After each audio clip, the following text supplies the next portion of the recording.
Good morning, welcome to SunUp on 7. It's time for our first big conversation here on the show. It's Wednesday, January 26th, and we're excited for what's going to happen right now. We're going to be having a conversation with Honorable Tracy Taeger-Panton, an aspirant for the UDP leadership. Let's get into it. Good morning, Ms. Tracy. How are you feeling good today? Good morning. It's good to be here. It's been a while. But I love your brightness today. You know, like you came with a statement like, I am here. See I me, am you here. know? Okay. It's a perfect hump day outfit. Yeah, it really Yeah. is. Hot pink is working. Yes. Working. It is. Okay. So we're going to get right into the conversation like Kevin said. When we talk about the UDP, all eyes, as you know, has been on the UDP as of last week with the overall incident and everything. For you, looking from within, because you're within the party, how have you seen all of this chaos, change the UDP? What are your thoughts on what's been happening thus far? Well, it has been a very, very difficult time for the United Democratic Party over the last 14 months. It's not just the recent events, but Very true. several events. And so it has been a time where we have to dig deep, do some serious soul searching, if you will.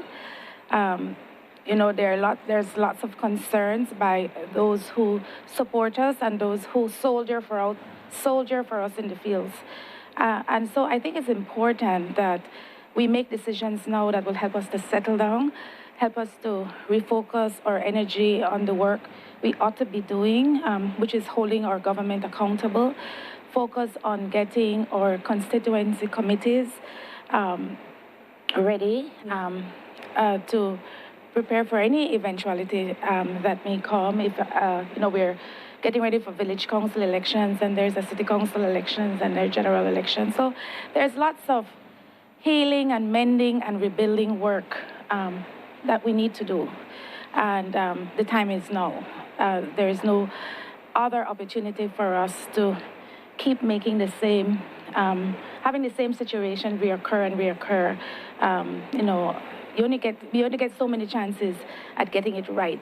Very true. And right now, in this time, you can clearly see that people have been looking and seeing what you're doing on the grounds, although you're not the present government in power as that, but you are the opposition, so they want to see, how you're manning the ship, not being in that direct power. And so I like your response as well, because it sounds like you've had time to analyze the situation well and know this is what we need to do to go better, or to improve and get better at governing this party. And you have rise up from these ashes and saying, hey, I am here and I am an aspiring leader for this party. What motivated you to say, I am here, I want to step up to be leader? I have never made my ambitions. I've always said I wanted to take on a greater leadership role in the party. That has always been my position. Okay. But timing is always very important when you make these decisions. And I really believe that the time is now. And so if I did not rise to the challenge now, I might as well, go quietly in the night. And you know me, I don't go quietly anywhere. So I think that there's something that women bring to the table. We are inherently nurturers, right? And we have a lot of compassion. I think women are good listeners. It's a time of healing for the United Democratic Party, and I think I can contribute certainly to building the unification of the party is absolutely important if we're going to be viable in any of the upcoming elections, and so that's important. It's important also for the well-being of the UDP. So we have to, feel good about ourselves as a mass party. Those who support us have to feel that they have a place here in this party. And I think I can certainly do a lot towards that end in terms of bringing the party together and inspiring a young generation, inspiring our women, inspiring all Belizeans to support us and the work we're trying to do. I like that. I want to address an issue that some people have been having, because first we do know that the UDP now are in full support of you. They issued their statement basically saying they would love to, like in layman's terms, they would love for you to be the leader of the UDP. However, a lot of people were saying that when it comes to the zero tolerance for gender-based violence and all these things, they were expecting that release to come last week or like now, you know? And so what are your thoughts in regards to having to address the situation at hand within the party of what had happened with Honorable Patrick Farber, and they not sending out a release when the thing happened saying, I do not condone this? Well, I think that it was an attempt to respect the processes of the party. There is a leadership team, which was led by Patrick, but there's 4 other members of that leadership team. There's a central executive committee. And so I think the UDP now felt that let those who serve in those capacities, you know, help to galvanize the consensus of the party. When that did not happen immediately, the UDP now had an emergency meeting on Saturday to say, okay, guys, we really can't be silent. By that time, we knew that the party leader had indicated that he would do what was right for the party and right for Belize, and that could only be resigning from his position. And so, yes, maybe in hindsight, the UDP now could have acted more quickly. We certainly had early discussions on it. We were started to have the discussion from Wednesday, but no one wanted to preempt the processes that the party had to go through, because we felt that building the consensus was absolutely important on a matter as serious as this. Definitely. So that resignation letter has not been officially submitted, as we heard from the UDP chairman, Mr. Michael Perifeet. However, January 31st is set as a date when the party leaders' time will come to an end. What are you doing between now and the 31st? Now that you're an aspiring leader, are you building some kind of alliance with different persons to ensure that your leadership comes up? How do you feel about waiting until the 31st? You know, many things can happen between now and then. No, I don't think so. I think that the party leader was absolutely clear that he's resigning. All right. He wanted to give himself some time so he can do right by the people who have supported him in the central executive, in the National Party Council. He has a constituency to talk to. I think giving the party leader a few days to make his transition, make sure that things are in place, that he just doesn't walk out on the party, I think that's reasonable. I am absolutely sure that the party leader will leave on the 31st of January. There would be no point in him trying to stay, given the situation, given the consensus the party has on this issue. So, no, I am moving ahead. I have to, of course, we are going to a convention. The recommended date is sometime in the end of March. And so between now and then, it is my job to meet with the delegates who will make the decisions at this convention, to meet with all my standard bearers throughout the country, to meet with all members of the central executive, to meet with the executive committees in these constituencies, because I want to send the message loud and clear that this party belongs to all of us. And all of us have a stake. All of us have to put our hands to the wheel, if you will, if we are going to get back to the days where we all know that this is about us. This is not about a small group of people. All of us, we need all hands on deck if we are going to be an effective opposition and if we're going to be an all-inclusive and effective mass party. Wow, you're going to be quite busy from now to then. I know, definitely. It's a good thing we got this interview. Yeah, because that we can't get you any at all. Yeah. But I want to ask you, Honorable Tracy, if I don't know, you mentioned you're going to be hitting the ground running, talking to all the necessary parties and people that are representatives of the UDP. However, have you spoken to Honorable Patrick Farber in regards to the support for your aspiring leadership in the party for? I have spoken. I have been in constant communication with the party leader since this whole situation started to unfold. I didn't speak to him yesterday. I do think we need to give him 2 days to, regain he's a human being now. Let's remember, and nobody really knows the circumstances and all the details of this case. And I think we ought to give him some time to regain his composure. I am hopeful that he will support my candidacy. I think he knows my values. He knows that I have always been very direct and straight with him on the positions I hold about anything.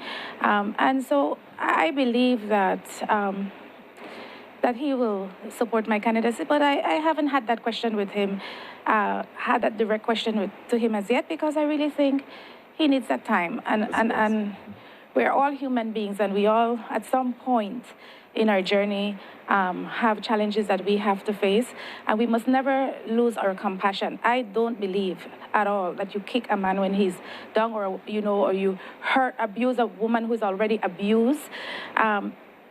And so we need to give this a little time so that we can get back to the business of doing what's right for this party, what's right for this country, what's right for women who have had to endure this kind of situation, because we know that domestic violence and gender-based violence and intimate partner violence is very prevalent in this country. And it's a conversation that we need to continue to have.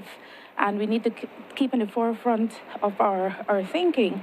And so there's good that I think that can come from this in terms of ensuring that we keep the conversation alive and burning. And we must always remember that not only these two people are involved in this, but their families, their children, their friends. This is a difficult time. And I just ask people for us to have a little compassion as we try to forge forward. Right.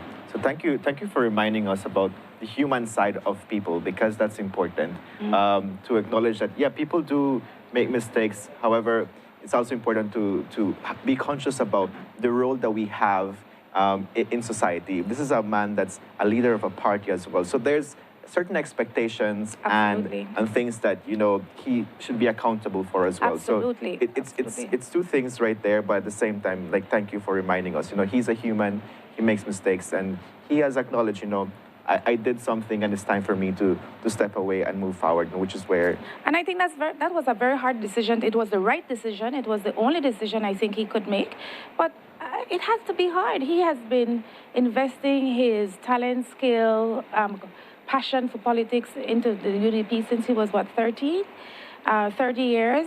And he knew he had to walk away, and he made that hard decision. And I think, I really appreciated that he did that, because the party cannot continue to hemorrhage.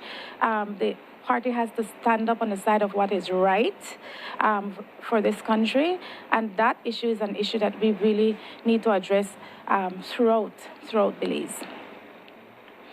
Honorable Tracy, I understand where you're coming from with the human aspect completely, because of course people are human before their positions. But like Kevin said, and a lot of people have been saying that, when you go and you take on a hat as leader of the opposition, you have lights on you, and that's why you are supposed to make sure your actions, because you're going to be in the spotlight whether you like it or not. So your family is going to be in the spotlight. There's no if, buts, or maybe.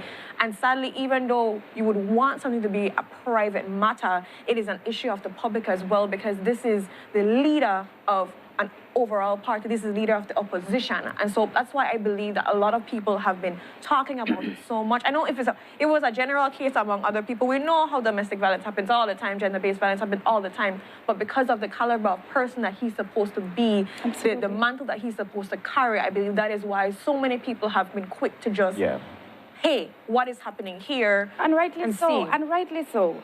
When you seek to lead a mass party, when you seek to hold a very important leadership role in this country, your behavior and your character has to be beyond reproach.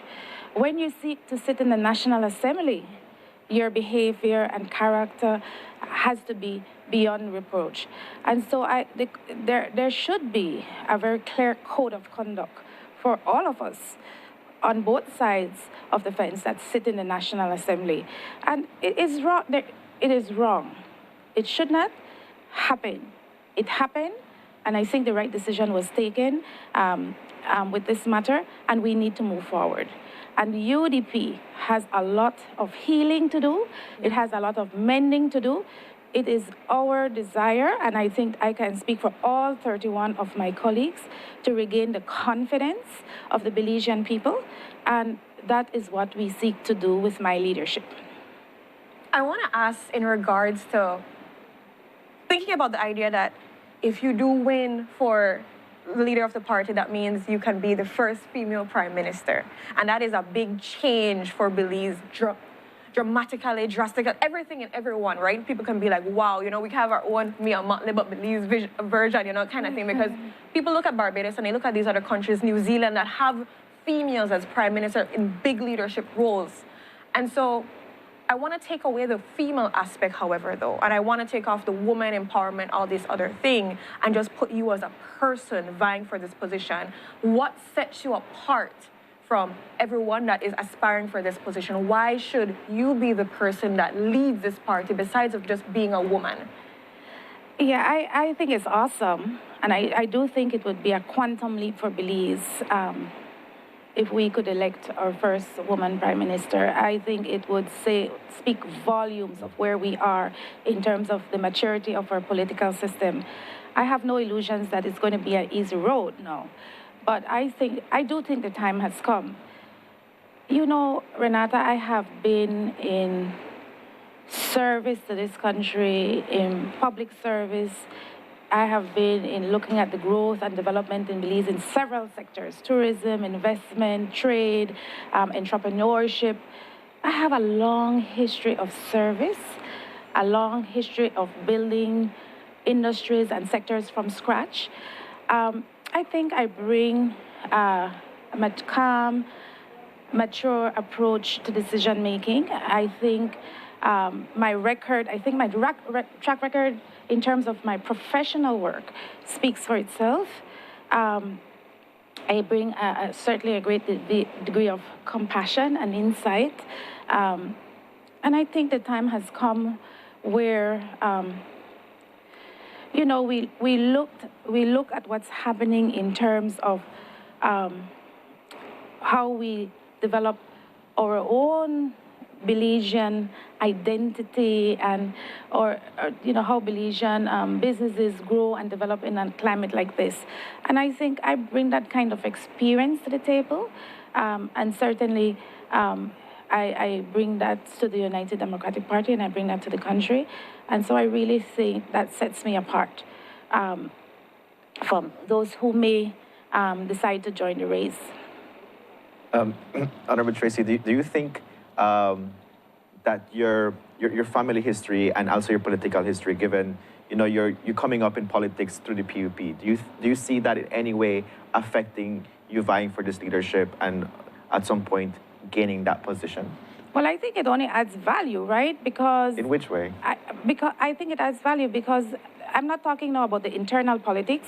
For me, I think that will be my hardest challenge, right? That's the greatest challenge. But once I pass that challenge, we ought to serve this country for all Belizeans.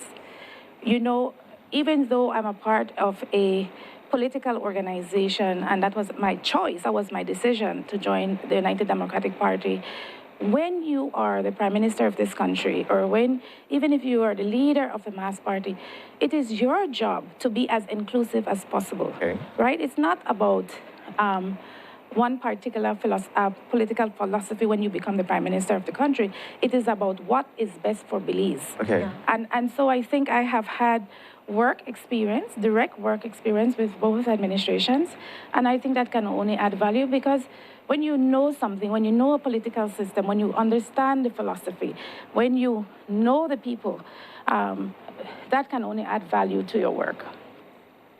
Some people in the comments are asking in regards to speaking up, like I mentioned about the overall UDP now thing, but moving forward from now, speaking up, they compare again to the Mia Motley situation of Prime Minister Mia Motley about not being mute to any issues that the country has, always being able to have a voice and a vision, seeing where you stand overall, what is your stance and everything. Can you commit to being that type of person for those to see the type of leader that you are, to know, I am here, I stand for this, I don't stand for this, I don't tolerate this, and so forth?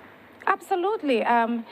I have been mindful, and I have heard that criticism, and I think that is a fair criticism. I have been mindful of what the party has been going through. And I'm not talking about this particular situation. We had a devastating defeat in the general elections. We had a devastating defeat in the municipal elections. We had a very messy leadership transition. We had a recall convention. And I did not want to contribute to the bloodletting of the party. And so when those things were happening, I took a step back because I felt it was vicious, I felt it was divisive, I felt it was certainly not good for the party. But I have a clear opinion. I have a clear position. I felt those were matters that we should have dealt with internally. But we brought it into the public domain, and I suppose I was not, I was not involved in the public spectacle because I just didn't think that it was good for the party where we were. But certainly on issues of national importance, certainly on things like domestic violence. 6 months ago, I made a very clear statement on what my position was on this issue. And so, but I've heard the concern, and I will be sure to make sure that that perception is corrected. Because I certainly have very strong views. Renata, you know me very well, so you know I have very strong views on a lot of things. And so I am not afraid to speak my mind. That environment I felt was more toxic to the UDP getting back on its feet. When we start to really be each other's demise in a public domain on matters that I felt should have been internal in nature.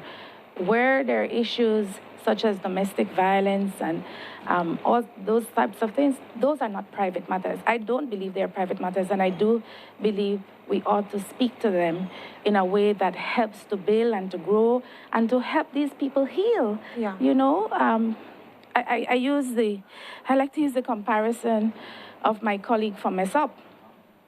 He had a very difficult past, but he used that experience of being in a penitentiary in the United States to grow as a person, to inspire other young men, other young musicians. He used it for good. And I think in the same way, this situation, as difficult and as untenable as it has been, can also be used for good. And it is how we use these experiences to change the narrative and to change the experiences for people who have to be the victims, the abusers, the perpetrators of such types of violence. Definitely. I'm definitely seeing something happening where the UDP is on the back burner right now from government. So a lot of things are happening within the administration for them to get better.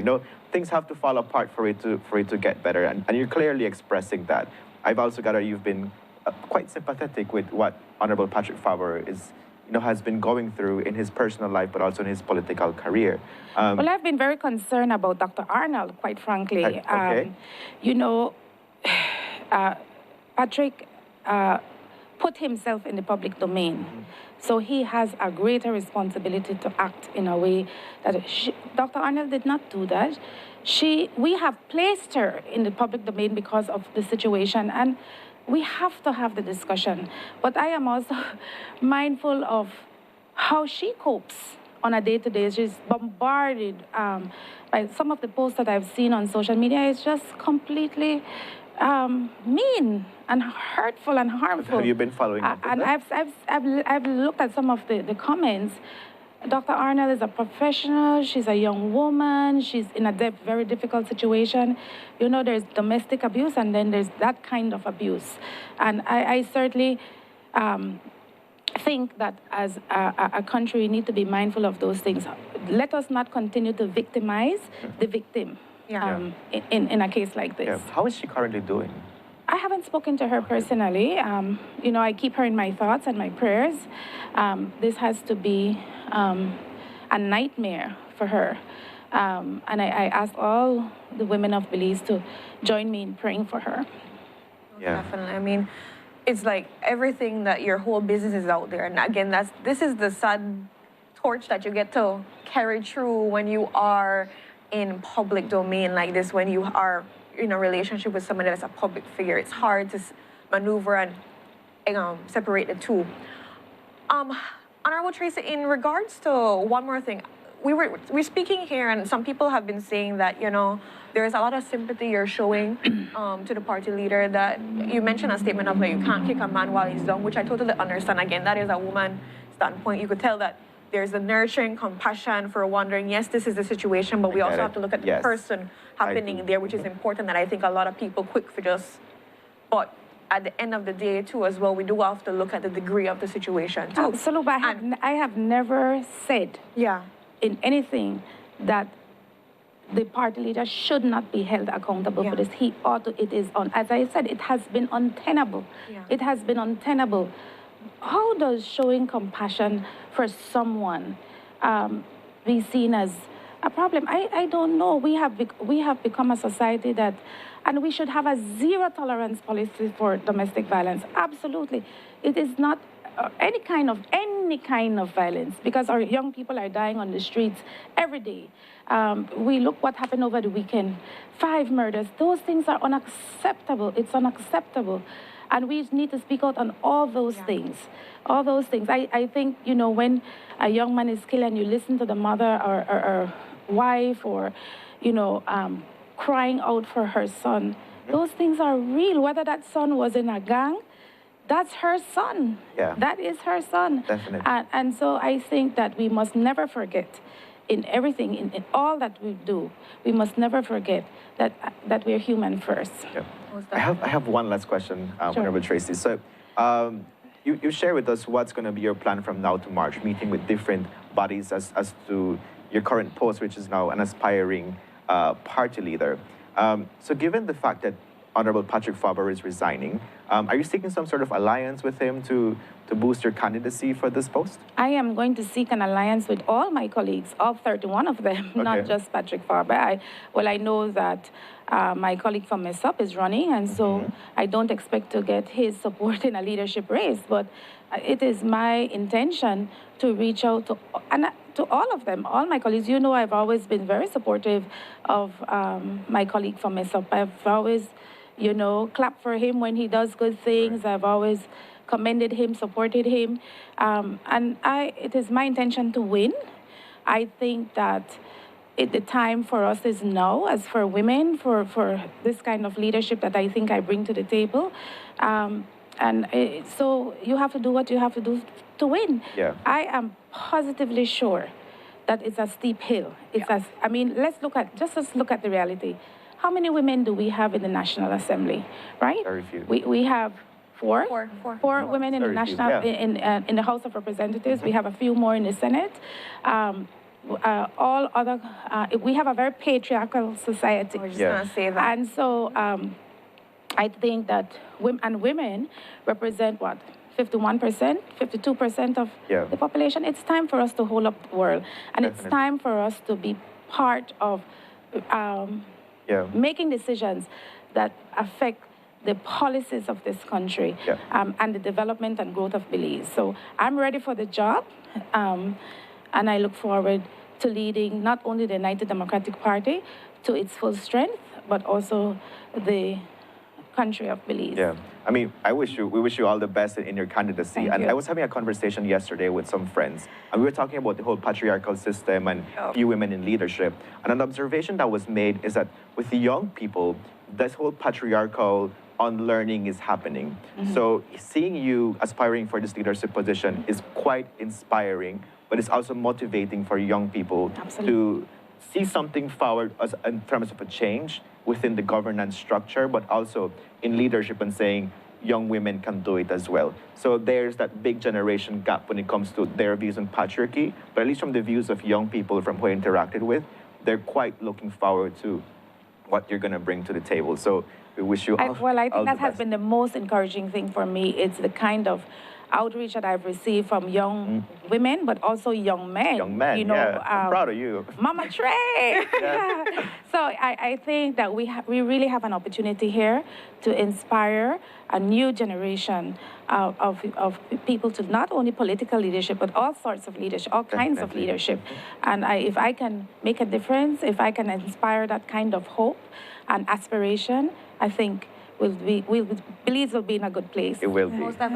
I share the same sentiments with Kevin. I know that just the idea of having a woman run has like built the hope of many young people, females in specifically, because like you mentioned, there's four representatives in the House, and to see that minority and being able to know that at least if we have the head to be a woman, that there is something happening there. And when it comes to now vying for this position, it's definitely the generational gap that you have to look at for the older heads that maybe still see that a man should lead or the man is supposed to always be the head and in that way. So those are definitely barriers that we can see that you have to break down and be able to manage through. But the comments, we have a lot of people that are in full support. They're pushing and they say, don't ever stay mute, Miss Tracy. They're pushing for you to continue doing it. So you now have the platform, you now have the attention of the people.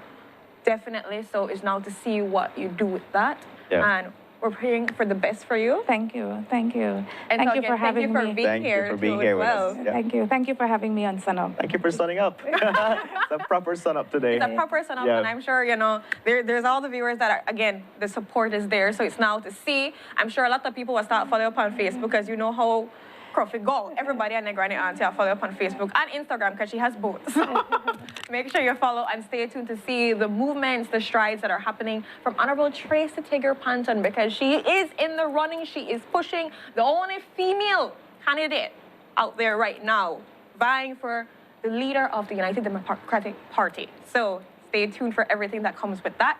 We're going to go to our next commercial break. When we're back, we're going to be speaking with Bert. Guys, we have a response to do when you are dying or about to die and all that kind of thing that comes with it. About to die. I know, that's how I think about it. Like, can you be able to help your friend? Can you be able to save them? We're going to find out all the tips on how we can do that. And Kevin might be the dummy that we have to save. We don't know yet. Stay tuned for that exciting demonstration and conversation. We'll be right back.